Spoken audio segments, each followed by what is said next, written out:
Bueno, ya para terminar, pues vamos a ver esos ejercicios que os he dicho antes. De la página 125 estoy en el ejercicio 18. Dice que indiquemos si son o no polares las moléculas de dicloruro de berilio, trifluoruro de boro, agua y metanol.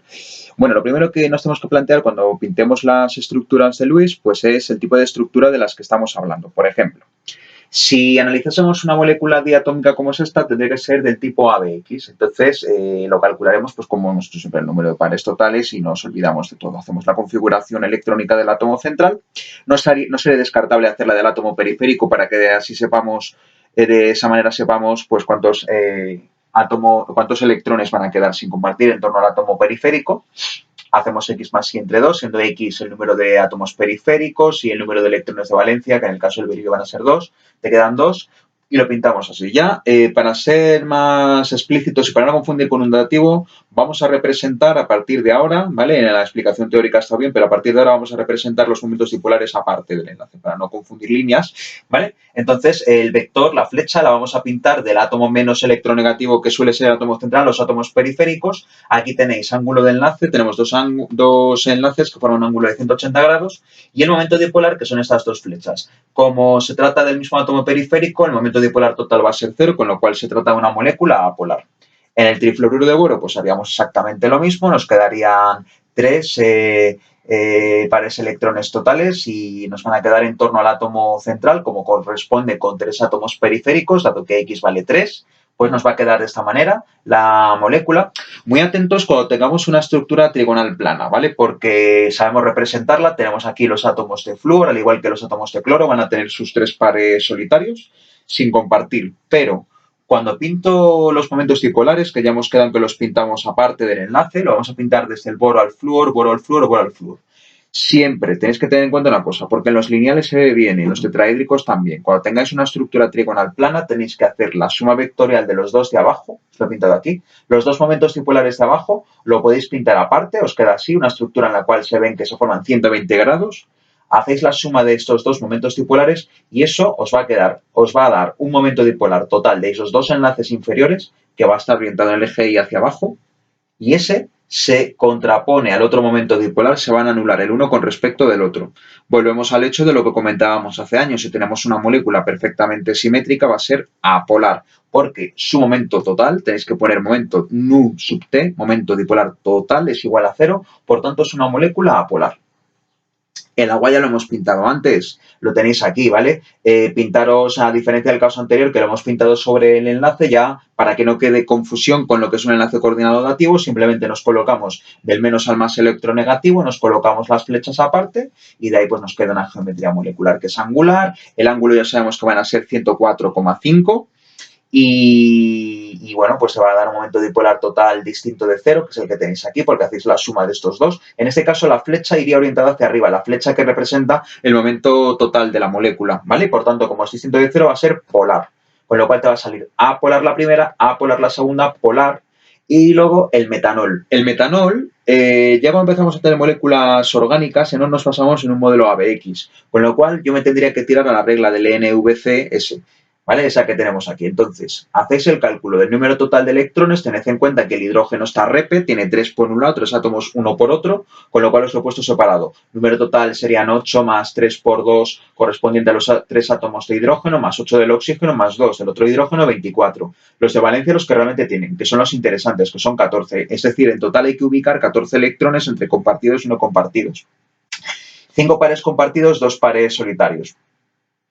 Nos ha quedado una estructura de esta manera, ¿vale? Voy a cambiaros esto, ¿vale? Para que no creemos confusión con lo que van a ser dativos y no. Y lo ponemos así. El mu, ¿vale? Lo pongo así. Esto lo pongo como enlace total. Esto también lo ponemos así, ¿vale? Mejor.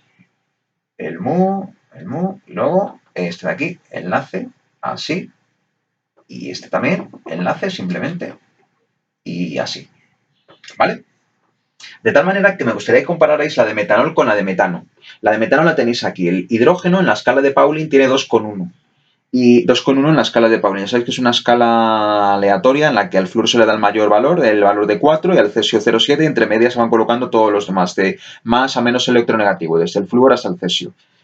son relativamente electronegativos, pero hay una pequeña diferencia de electronegatividad. Son muy parecidos en polaridad, en electronegatividad ambos, pero bueno, el carbono sale 2,5, el hidrógeno sale 2,1, con lo cual el carbono es más electronegativo y como tenéis aquí representado, es una estructura perfectamente simétrica. Ya sabemos, en cuanto tenemos 4 pares electrónicos en torno al átomo central, es una estructura que se abre, es una estructura en 3 dimensiones, aunque en el papel lo pintamos en 2, lo pintamos como si fuera una cruz, pero realmente es tetraédrica la estructura.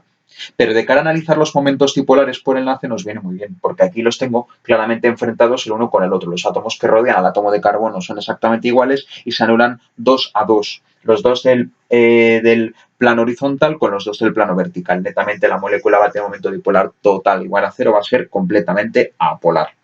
Pero esta otra, que aparentemente es lo mismo, lo que pasa es que hemos sustituido un hidrógeno por un grupo OH, ya vemos que aquí hay momentos dipolares. Sí podemos decir, por ejemplo, que estos dos se podrían anular, pero es que estos dos vamos a tener que existe uno que va orientado hacia la derecha, otro que va hacia la derecha y otro que va hacia la izquierda. O sea que netamente hay un momento dipolar total distinto de 0, con lo cual esa molécula va a ser polar. Fijaos que pese a ser parecida a la del metano, no va a ser igual.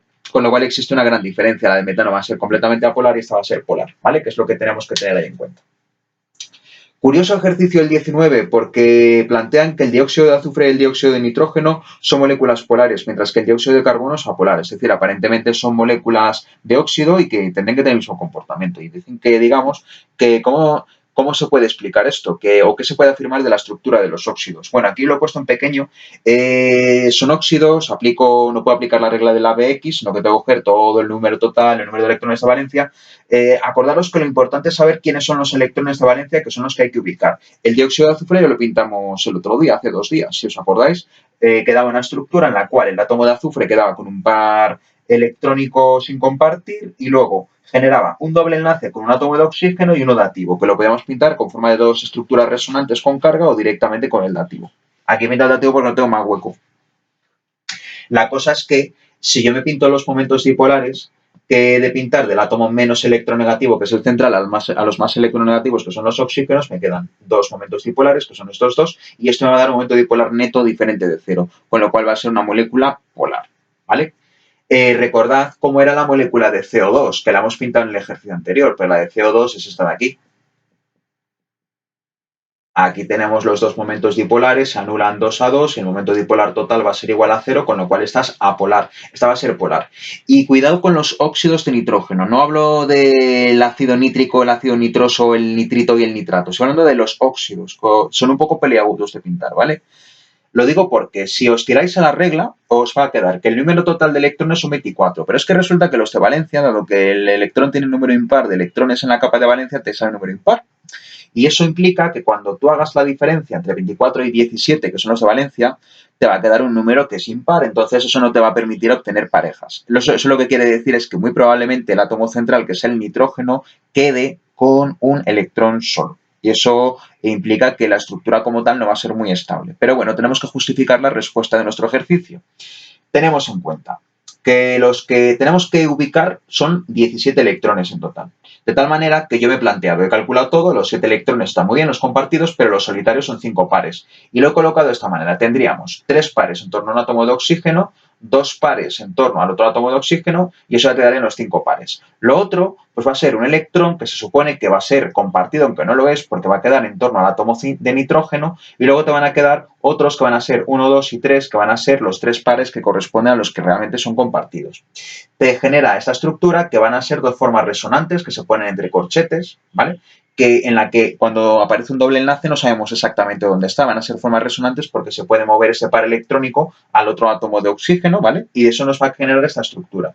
Lo que es importante es que cuando analizamos lo que son los momentos dipolares, que los podéis copiar ahí en vuestro cuaderno, pues van a ir siempre del nitrógeno al oxígeno. Aunque no haya un par solitario, sino que haya solamente un electrón, esto hace que la estructura se cierre ligeramente. No tanto como en el hecho de tener 2 pares, o sea, en el hecho de tener un par, pero también se va a cerrar. Esto va a generar que exista un momento dipolar total distinto de 0 y que la molécula sea una molécula polar. Con lo cual, la clara diferencia que existe entre las tres es esta.